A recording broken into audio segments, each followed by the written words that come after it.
तो अब तक हम लोगों ने जो पढ़ा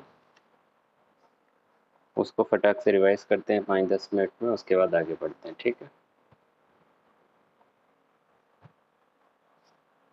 तो इसमें इंट्रोडक्शन में हम ये सारी चीज़ें पढ़ चुके थे, अप्रोच टू एथिक्स पेपर वगैरह वगैरह, ये सारी चीज़ें हम लोग डिस्कस किए थे। आते हैं मेन पहले चैप्टर में। पहले चैप्टर में आपने क्या क्या पढ़ा था उसका रिवीजन हम करा देते हैं। ठीक है, पहले चैप्टर में हम लोगों ने पढ़ा था ethics as a social system. ठीक है, एथिक्स एक सोशल सिस्टम के तौर पे कैसे काम करता है इसके बारे में हम लोगों ने पढ़ा था। और इस सिस्टम को समझने के लिए, एक सोशल सिस्टम के तौर पे काम कर रहा है तो उसको समझने के लिए हम लोगों ने समझा था कि सोसाइटी क्या होती है। तो सोसाइटी एक कॉम्प्लेक्स सिस्टम होता है जो बहुत सारे छोटे छोटे सब सिस्टम से मिलकर बना होता है। जैसे इकोनॉमिक सिस्टम हो गया, एजुकेशनल सिस्टम हो गया, रिलीजियस सिस्टम हो गया, सोशल कंट्रोल हो गया, ये सारी चीज़ें मिलकर एक सोसाइटी बनाते हैं। और इसी में जो सोशल कंट्रोल होता है वो एक टूल की तरह काम करता है। यानी कि एथिक्स जो समाज में हमको दिखाई देता है वो इसी सोशल कंट्रोल से आता है। क्यों?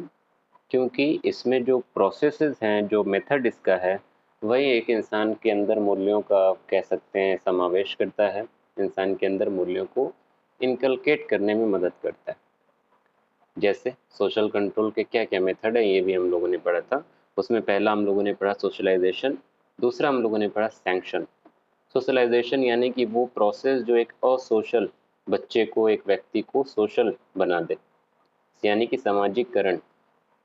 एक बच्चा पैदा होता है, उसको कुछ अता पता नहीं होता है समाज के बारे में, देश दुनिया के बारे में कुछ पता नहीं होता है, फैमिली के बारे में कुछ नहीं पता होता है, लेकिन वो जैसे जैसे बड़ा होता है लोगों से चीज़ें सीखता है, समझता है और धीरे धीरे उसका सामाजिकरण हो जाता है। यही होता है सोशलाइजेशन। और इसी सोशलाइजेशन के थ्रू वो अच्छी बुरी बातें सीखता है। और उसी में जो रोल प्ले करता है वो रोल आता है सैंक्शंस का।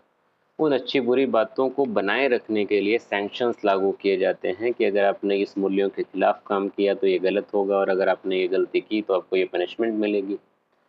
ये मूल्य अच्छा है, अगर आपने इस मूल्य का जो है निर्वहन किया, उसको अपने कैरेक्टर में डाला, तो इसकी वजह से आपको तारीफें मिलेंगी, आपको रिवॉर्ड्स मिलेंगे। ये सब क्या है? सैंक्शंस के प्रकार हैं जो एक इंसान को उसके एथिक्स के अकॉर्डिंग, या जो भी उस समाज का एथिक्स है उसके अकॉर्डिंग चलने के लिए बाध्य करते हैं। ठीक है, उसके बाद हम लोगों ने पढ़ा वैल्यूज। वैल्यूज क्या है? वैल्यूज जो है किसी भी समाज की मोरल आइडियल्स हैं। मोरल आइडियल्स का मतलब सामाजिक जो है नैतिक आदर्श होते हैं, क्योंकि ये एक सोसाइटी को, एक व्यक्ति को या उसके बिहेवियर को, उसके कैरेक्टर को और बेहतर बनाते हैं।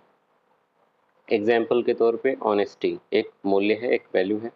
केयर एक ऑनेस्ट जो है मूल्य है। लव एक मूल्य है, वैल्यू है। पंक्चुअलिटी एक वैल्यू है। तो कोई भी ऐसी वैल्यू जो एक इंसान को या उसके कैरेक्टर को, उसके किरदार को बेहतर बनाए, और चूंकि एक व्यक्ति के या किसी एक खास व्यक्ति के किरदार को अगर बेहतर बना रहा है तो इसका मतलब उस व्यक्ति की वजह से वो समाज भी बेहतर होगा। तो वैल्यूज एक समाज को बेहतर जगह बनाती हैं जीने के लिए। क्योंकि जाहिर सी बात है, आदर्श का मतलब क्या होता है? आदर्श वो चीज़ें होती हैं, जैसे आप जिसको भी आदर्श मानते हैं वो क्या देखते हैं उसमें? उसकी बुराई देख के कहते हैं कि वो मेरे आदर्श है। कोई एक मर्डरर है, वो मर्डर कर दिया, आप बोलेंगे कि वो मेरे आदर्श है? नहीं, क्योंकि मर्डर करना एक बुरी बात है, अच्छी वैल्यू नहीं है। लेकिन कोई देश के लिए अच्छा काम कर रहा है, बहुत जी जान से लगा हुआ है, आप उसको आदर्श मान रहे हैं। क्यों? क्योंकि वो अच्छा एक जो है अच्छा काम कर रहा है। तो वैल्यूज भी क्या है? ये मोरल आइडल्स हैं, नैतिक आदर्श हैं किसी भी समाज के, जो एक समाज को बेहतर बनाते हैं।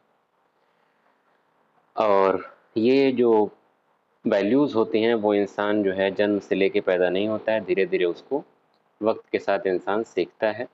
इन्नेट नहीं होती हैं। सोशलाइजेशन के प्रोसेस के थ्रू इंसान उसको धीरे धीरे करके ज़िंदगी में सीखता है। ये चीज़ें हमने पढ़ी। इसके अलावा ये एब्स्ट्रैक्ट होती हैं नेचर में।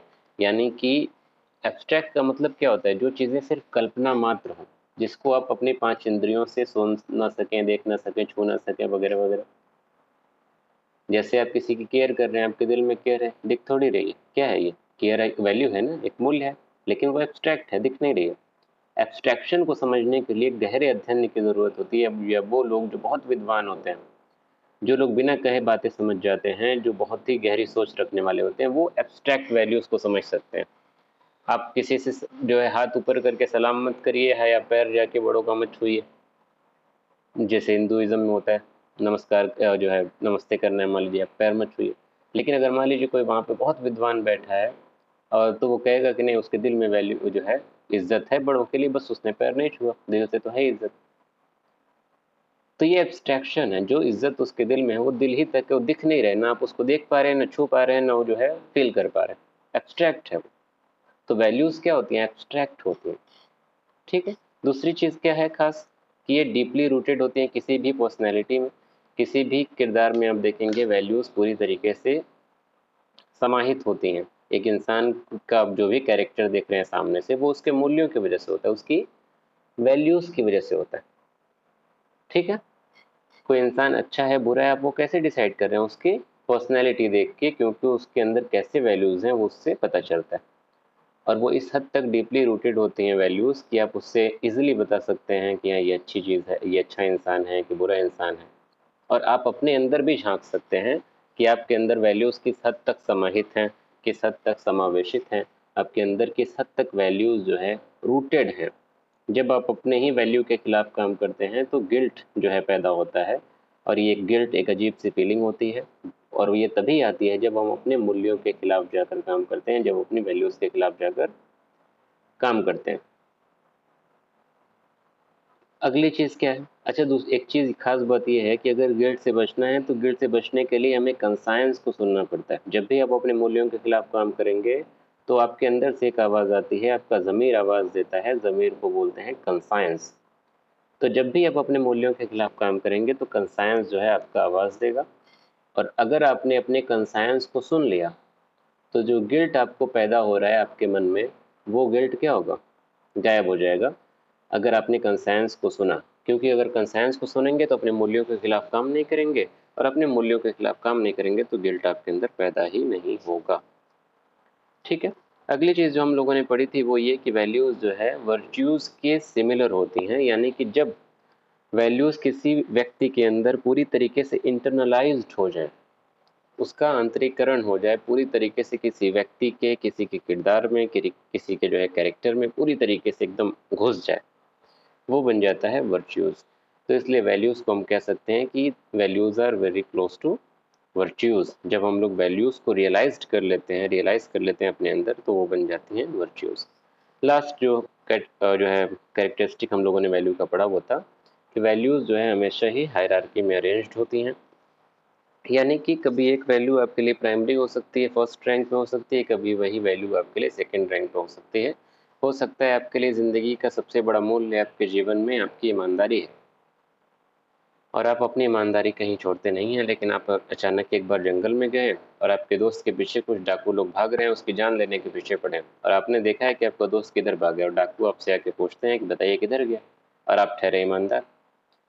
तो आपने वहाँ पे झूठ बोल दिया, क्योंकि आपको अपने दोस्त की जान बचानी थी, आपने अपनी ईमानदारी को वहाँ पे साइड कर दिया, अपनी सच्चाई को साइड कर दिया और झूठ बोल दिया। तो आपकी जो ईमानदारी और सच्चाई, जो आपके जीवन का सबसे बड़ा मूल्य था, सबसे बड़ी वैल्यू थी, उसको आपने क्या कर दिया? सेकेंडरी कर दिया। और जो है एक केयर जो आपके दोस्त के लिए थी, उसको आपने क्या कर दिया? प्राइमरी कर दिया। तो वैल्यूज़ भी जो है हायरार्की में अरेंज्ड होती हैं, कभी कोई वैल्यू ऊपर हो सकती है, कभी कोई नीचे हो सकती है। हो सकता है आपके लिए ऑनेस्टी पहले नंबर पे हो, पंक्चुअलिटी दूसरे पे आ जाए, हो सकता है मेरे लिए पंक्चुअलिटी पहले नंबर पे हो, ऑनेस्टी दूसरे पे आ जाए, सच्चाई तीसरे पे आ जाए। ऐसी चीज़ें अलग अलग व्यक्ति में, अलग अलग समाज में अलग अलग तरीके से देखी जा सकती हैं। यही इतना हम लोग पिछली क्लास में पढ़े थे। यहाँ तक कोई दिक्कत है? अब आगे जो हम लोग को पढ़ना है वो पढ़ना है टाइप ऑफ वैल्यूज़, कि वैल्यूज़ के प्रकार क्या क्या हैं। तो वैल्यूज़ अगर देखा जाए तो मेनली जो है दो कैटेगरीज इसकी होती हैं, एक मेजर और एक माइनर। और इस मेजर और माइनर को मिला के टोटल 10 तरीके की वैल्यूज़ पढ़ी जाती हैं। ठीक है। उसमें आप देखिए, पहले नंबर पे है टर्मिनल वैल्यू, दूसरे पे है इंस्ट्रूमेंटल वैल्यू, तीसरे पे है पॉजिटिव वैल्यू, और चौथे पे है नेगेटिव वैल्यू। वहीं इसके साथ आप देखिए यहाँ पे पांचवें पे है फाउंडेशनल वैल्यू, छठे पे है एरिया स्पेसिफिक, सातवें पे है रिलीजियस वैल्यू, आठवें पे है सेक्युलर वैल्यू, और 9 नंबर पे ये आ जाती है हमारी यूनिवर्सल, और 10 पे पैरोकियल। इन सब को जो है हम लोग बारी बारी समझने की कोशिश करते हैं। ठीक है, पहली जो वैल्यू है वो है टर्मिनल वैल्यू। टर्मिनल वैल्यू उन वैल्यूज़ को बोलते हैं जिन वैल्यूज़ की प्राप्ति के बाद, जिन मूल्यों की प्राप्ति के बाद आपको किसी और मूल्य की ज़रूरत ना हो या उससे हाईएस्ट डिग्री में आपको जाना ना पड़े। अगर आप पिरामिड बनाएंगे, हायरार्की अगर देखेंगे वैल्यूज़ की, तो उसमें हाईएस्ट जो वैल्यूज़ होती हैं वो होती हैं टर्मिनल वैल्यूज़। टर्मिनल वैल्यूज़ का मतलब अंत, जैसे होते हैं टर्मिनल स्टेशंस जो होते हैं, वहाँ उससे आगे ट्रेन नहीं जाती है, लास्ट होता है वो। तो जैसे टर्मिनल वैल्यूज़ हाईएस्ट वैल्यूज़ होती हैं, उस वैल्यू के बाद किसी और वैल्यू की ज़रूरत नहीं पड़ती, वो वैल्यूज़ अपने आप में ही एक अंत होती हैं। जैसे कि सुकून, ब्लिस, आनंद, जो साधु संत वाला, सूफी संतों वाला, जो एक बहुत धार्मिक अगर कोई है, कोई फिलोसफर्स हैं, ऐसे जो विद्वान लोग होते हैं, उनका जो सुकून होता है अल्टीमेट जो है, सब मोह माया से दूर, और कहते हैं कि नहीं हम जंगल में एकदम सुखी हैं, या फिर अपनी कुटिया में, अपनी झोपड़ी में। जो भी सूफी संत बाबा होते हैं उनका आनंद देखिए, उनको जो ब्लिस मिलता है, उनको जो सुकून मिलता है, वो उनकी क्या है, वो टर्मिनल वैल्यूज है। हमारी खुशी क्या है, हमको आज खुश हैं किसी चीज़, कोई चीज़ मिल गई, खुश हो गए, अगले दिन फिर मुंह लटका लेंगे, या फिर आज रो रहे हैं कल खुश हो जाएंगे। हमारी वैल्यूज क्या है, ऊपर नीचे हो रही है ना। ऐसी वैल्यू जिसके बाद किसी और वैल्यू की ज़रूरत न पड़े, वो अपने आप में ही अंत हो, उन वैल्यूज़ को बोलते हैं टर्मिनल वैल्यूज़। जैसे कि सुकून हो गया, ब्लिस हो गया, ब्लिस उसी को बोलते हैं, यानी कि खुशी का जो हाईएस्ट लेवल होता है, हैप्पीनेस का हाईएस्ट लेवल होता है। तो यहाँ पे टर्मिनल वैल्यूज़ में वो वाली हैप्पीनेस नहीं आएगी जो इड में होती है। इड में क्या है, वक्ती खुशी के लिए कोई चीज़ जो है इंसान करता है, सेंसरी प्लेजर मिल रहा है, उसमें आजू बाजू का नहीं सोच रहा है, नैतिक अनैतिक नहीं सोच रहा है, अपनी खुशी के लिए चीज़ें कर रहा है, तो वो टर्मिनल वैल्यूज़ में नहीं आएगा। टर्मिनल वैल्यूज़ जो है हाईएस्ट वैल्यूज़ हैं, और ये एक मनुष्य का, एक ह्यूमन बीइंग का कह लीजिए कि अल्टीमेट टारगेट्स होती हैं। ठीक है, दूसरी जो वैल्यू है वो कौन सी है, इंस्ट्रूमेंटल वैल्यूज़। जिन वैल्यूज़ के ज़रिए या जिन वैल्यूज़ को साधन बना के हम टर्मिनल वैल्यूज़ की प्राप्ति करते हैं, वही वैल्यूज़ क्या होती हैं, इंस्ट्रूमेंटल वैल्यूज़ होती है। अब जैसे मान लीजिए कि जैसे हम बोले ना, सुकून, ब्लिस, आनंद, ये क्या है, टर्मिनल वैल्यू है, उसके बाद किसी और मूल्य की ज़रूरत नहीं है आपको।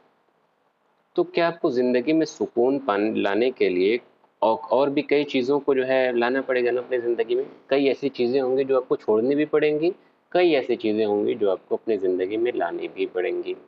जैसे एक कहावत है ना, कुछ पाने के लिए कुछ खोना पड़ता है, कुछ खोना भी पड़ता है, कुछ करना भी पड़ता है, सिर्फ खोना नहीं पड़ता।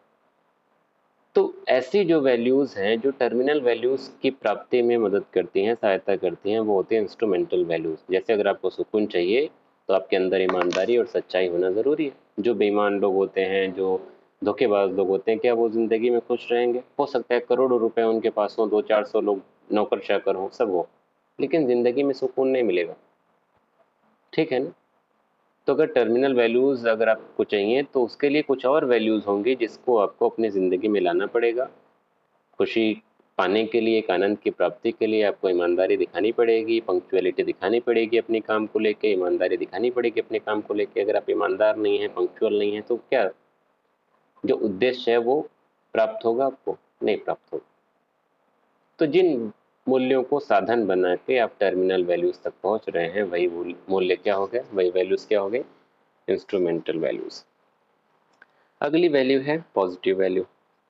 पॉजिटिव वैल्यू वो वैल्यू जो इंसान अपने अंदर लाना चाहता है, वो पॉजिटिव वैल्यू कोई भी वैल्यू हो सकती है। आप ब्लिस ले लीजिए, सुकून ले लीजिए, हैप्पीनेस ले लीजिए, सब छोटा बड़ा जो मन में आए। जो भी वैल्यू एक इंसान अपने अंदर लाना चाहे, जो उसको लगे कि ये मेरे अंदर ये वैल्यू आएगी, इस मूल्य को अगर हम ग्रहण करेंगे तो ये मेरे वैल्यू सिस्टम को बेहतर करेगा, मेरे किरदार को बेहतर करेगा, मेरे कैरेक्टर को बेहतर करेगा, वो सारे वैल्यूज़ के किस में आ जाएंगे, पॉजिटिव वैल्यूज़ में। आप ईमानदारी ले लीजिए, हैप्पीनेस ले लीजिए, जो है खुशी ले लीजिए, पंक्चुअलिटी ले लीजिए, कंपैशन ले लीजिए, पीस ले लीजिए, ब्लिस ले लीजिए। जितनी भी अच्छी वैल्यूज़ आप सोच पा रहे हैं और आपको लग रहा है कि हाँ, ये एक इंसान के किरदार को और बेहतर करेंगे, वो सब पॉजिटिव में आ जाएंगे। और ऐसी वैल्यूज़ जो एक इंसान को बुरा बनाए या फिर इंसान को लगे कि नहीं ये वैल्यू मेरे अंदर अगर आएगी तो इससे मेरा नुकसान होगा या मेरे कैरेक्टर में कुछ नुकसान होगा या मेरे वैल्यू सिस्टम में ये वैल्यू नहीं होनी चाहिए, वो सारी नेगेटिव में आ जाएंगी। तो ये दोनों लास्ट जो है बिल्कुल सिंपल है। अगली कौन सी है 5 नंबर पे? 5 नंबर पे है फाउंडेशनल वैल्यू। ठीक है, फाउंडेशनल वैल्यूज जो है, फाउंडेशन वर्ड से बना ना, तो फाउंडेशनल वैल्यूज यानी कि बुनियादी जो मूल्य हैं। जैसे फाउंडेशन कोर्सेज होते हैं ना, फाउंडेशन कोर्सेज का क्या मतलब, बिल्कुल बुनियाद से आपको चीज़ें बताई जाती हैं। तो वो वैल्यू, वो मूल्य जो एक इंसान की शुरुआती ज़िंदगी में उसको दिए जाते हैं, वो हो गए फाउंडेशनल वैल्यूज़ या फिर बुनियादी मूल्य कह लीजिए। जैसे ज़िंदगी की शुरुआत में बताया जाता है ना, जनरल लाइफ की जो चीज़ें होती हैं, आप छोटे बच्चे हैं और आप कुछ खरीद के लेके आए, मान लीजिए आपके दोस्त आपके साथ हैं, वो भी छोटे हैं या कोई किसी के साथ आप खेल रहे, माँ बाप ने कहा बेटा थोड़ा उनको भी दे दो। शेयर करना ये क्या हो गई, वैल्यू हो गई, एक वैल्यू है, लेकिन ये ज़िंदगी के शुरुआती फेज़ में बताई गई आपको। कोई 25 साल का लड़का है, उसको आपने कभी नहीं उसके माँ बाप को कहते सुना होगा कि बेटा देखो जो तुम्हारे बगल में उसको भी खिला पिला दो, कभी सुना आपने? नहीं, क्योंकि ये जो वैल्यू है वो ज़िंदगी के शुरुआती फेज़ में दी जा रही है। बच्चे को सिखाया जा रहा है कि ये शेयर करना चाहिए, केयर करना चाहिए, हेल्प करना चाहिए लोगों की। शेयर, केयर, हेल्प, ये सारी चीज़ें क्या ज़िंदगी के शुरुआती फेज़ में दी जाती हैं। एक फाउंडेशन बनाया जाता है व्यक्ति के किरदार का, एक बुनियाद रखी जाती है कि वो बच्चा जो है आगे बड़ा होकर कैसा बनेगा। अगर शुरू में उसको शेयर केयर नहीं सिखाया गया तो बड़ा होकर जाहिर सी बात है उसके अंदर वो मूल्य नहीं होंगे। तो ज़िंदगी के शुरुआती फेज़ में जो मूल्य दिए जा रहे हैं वही क्या है, फाउंडेशनल वैल्यूज़। अगला जो है 6 नंबर पे वो है area specific value. Area specific value वो वैल्यूज़ हैं जो किसी खास एरिया के लिए होती हैं, किसी खास जगह के लिए होती हैं। जैसे आप जो है आईएएस ऑफिसर बन गई, ठीक है। अब आईएएस ऑफिसर के लिए भी अलग वैल्यूज़ होती हैं। ये वैसे ये सारी वैल्यूज़ तो जाहिर सी बात है आईएएस ऑफिसर को भी माननी है जो आप पढ़ रहे हैं, लेकिन पोस्ट के हिसाब से, जॉब के हिसाब से भी अलग अलग वैल्यूज़ होती हैं। हर जॉब में, हर जगह पे अलग अलग अपने एथिक्स होते हैं, अपनी जो है उनकी वैल्यूज़ होती हैं। अब जैसे आईएएस ऑफिसर है, तो आईएएस ऑफिसर जो हैं उनके लिए जो वैल्यू मायने रखती है वो होती है एनोनिमिटी। एनोनिमिटी का मतलब होता है अपने नाम को, अपनी पहचान को थोड़ा सा दबा के रखना। अब जैसे आप देख रहे होंगे कि आईएएस ऑफिसर्स आजकल जो होते हैं अपने फ़ैन पेज के नाम से अपने ही खुद अकाउंट बना देंगे यूट्यूब पे, इंस्टा पे फ़ैन के नाम से, और वो कहाँ जा रहे हैं और क्या कर रहे हैं, चार गाड़ी से आते जाते हैं, गाड़ी से उतरते हैं, स्लो मोशन में आगे बढ़ रहे हैं, किसी को बाजार में जा रहे हैं उनकी वीडियो बन रही है, खूब सिंघम बन के किसी को सुना रहे हैं, चिल्ला रहे हैं। ये सारी चीज़ें क्या है, ये आईएएस ऑफिसर्स के जो बेसिक जो वैल्यूज़ होती हैं, जो उनको फॉलो करनी होती हैं, ये उसका उल्लंघन है। हालांकि अब सरकार इसमें कुछ नहीं करती है, वो अलग बात है। वो तो ये कहेंगे, कह रहे नहीं वो मेरा अकाउंट है ही नहीं, वो तो किसी फैन के द्वारा है, वो चुपचाप वीडियो बना लिए होंगे, ये कर लिए होंगे, वो कर लिए होंगे। लेकिन एक्चुअली में ज़्यादातर यही होता है कि जो आईएएस आईपीएस बने होते हैं आजकल नए नए, वो खुद ही अपनी वीडियो बनवाते रहते हैं चोरी छुपे और उसको सोशल मीडिया पर डालते हैं और एक हीरोगिरी का जो है रुतबा पैदा हो जाता है। तो एनोनिमिटी जो है आईएएस ऑफिसर्स के लिए एक वैल्यू है। उनको अपनी जान पहचान, ज़्यादा उनको तामझाम नहीं करना है, सड़क चौराहे पे बैठ के गालियाँ नहीं देनी लोगों को और जो है सिंघम बन के लोगों को सुनाना नहीं है, हर काम चुपचाप करना होता है एक शांति समझौते के साथ। तो जो एनोनिमिटी है ये वैल्यू क्या है, एरिया स्पेसिफिक है। जब वो आईएएस है, ऑफिस में बैठा है, तभी तक है वो। अब वो अपने घर में आके अपने निजी जीवन को जो है वो में कैसे कह लीजिए कि लिप्त है, अपनी ज़ाती ज़िंदगी को एंजॉय कर रहा है, तो वहाँ पे वो एनोनिमिटी क्या करेगा, वो तो उसकी जॉब के लिए, तो वही एरिया स्पेसिफिक हो गई। मान लीजिए आप फौज में हैं, तो फौज की सीक्रेसी होती है एक वैल्यू, यानी कि उनको अपनी बातें सीक्रेट रखनी होती है। ये नहीं कि कोई प्लान बना कि पाकिस्तान पे अटैक करना है और हम जो है ताव में आके मीडिया के सामने बोल दें कि हाँ हम इतने बजे निकलेंगे, पाकिस्तान पे अटैक करेंगे, तब तो अटैक धरा का धरा रह जाएगा, है ना। तो सीक्रेसी जो वो फौजी है मान लीजिए, तो उसको वहीं पे फॉलो करना है। उसने अपनी जॉब छोड़ी, घर आ गया, अरे सीक्रेसी की ऐसी की तैसी, क्या मतलब है, उसको सीक्रेसी से क्या लेना देना। वो जब तक उस एरिया में था, उस जॉब में था, तब तक वो मूल्य उसके लिए इंपॉर्टेंट था। जैसे ही वहां से वो निकला, वो वैल्यू उसके लिए बे वैल्यू हो गई। ठीक है। तो छठी थी एरिया स्पेसिफिक। ये 6 जो है मेजर वैल्यूज मानी जाती हैं। उसके बाद 7 नंबर पे आप देखिए रिलीजियस वैल्यू है, जो माइनर वैल्यू कही जाती है। वो सारे मूल्य जो आपको अपने धर्म के द्वारा मिल रहे हैं, वो सारे क्या हो गए, रिलीजियस वैल्यू हो गए। जैसे कि अभी बकरीद गुजरी, कुर्बानी हुई, एनिमल सेक्रीफाइस एक रिलीजियस वैल्यू है। सेक्युलर व्यू क्या कहेगा कि नहीं, अरे इतना साग सब्जी है तो क्या जरूरत है जो है जानवर को काटने की। लेकिन धर्म क्या कह रहा है, धर्म जो है कुर्बानी के लिए कह रहा है, आपने एनिमल सेक्रीफाइस किया, आप पीपल के पेड़ की पूजा कर रहे हैं, ये क्या है। अब मान लीजिए जो लोग नहीं करते हैं वो कहेंगे अरे क्या मतलब पीपल के पेड़ की पूजा करनी है, क्यों तुलसी की पूजा करनी है ना। तो एनिमल सेक्रीफाइस हो गया, ट्री वर्शिप हो गया, ये सब क्या रिलीजियस वैल्यूज हैं। लेकिन अगर हम कह रहे हैं कि अरे क्यों पीपल के पेड़ की पूजा करनी है, क्या रखा है उसमें, कोई उसका लॉजिक है, या फिर हम कहें क्यों कुर्बानी करनी है, इतनी फल सब्जी है, क्यों काटना है, फल सब्जी खाओ। तो ऐसी जो वैल्यूज हैं वो सेकुलर वैल्यूज हो गए। तो रिलीजियस वैल्यूज के अपोजिट जो वैल्यूज आ गई वो सेकुलर वैल्यूज हो गई। इसके अलावा म्यूचुअल को एग्जिस्टेंस ले लीजिए, साथ में मिलजुल के रहने की बातें करना, या कहेंगे कि लड़का लड़की साथ पढ़ेंगे। मान लीजिए इस्लाम कहता है दोनों में एक जो है वो होना चाहिए, गैप होना चाहिए। लेकिन अगर मान लीजिए सेकुलर है तो कहेंगे नहीं साथ पढ़ सकते। या यूनिवर्सल ब्रदरहुड ले लीजिए, सार्वभौमिक भाईचारा, ये सब जो है सेकुलर वैल्यूज होती हैं।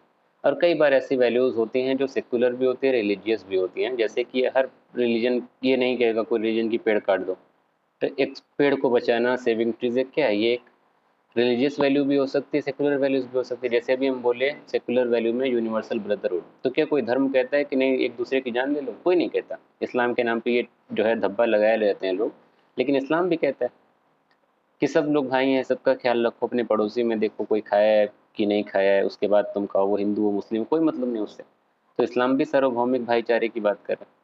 तो ऐसी वैल्यूज हैं जो रिलीजियस भी होती हैं, सेकुलर भी होती हैं। कोई धर्म जो है मारने काटने को नहीं कहता। तो अगर यूनिवर्सल ब्रदरहुड सेकुलर वैल्यू है तो वो एक रिलीजियस वैल्यू भी है। ठीक है। तो अगर अब इसको जो है एक डायग्राम के थ्रू समझा जाए, तो मान लीजिए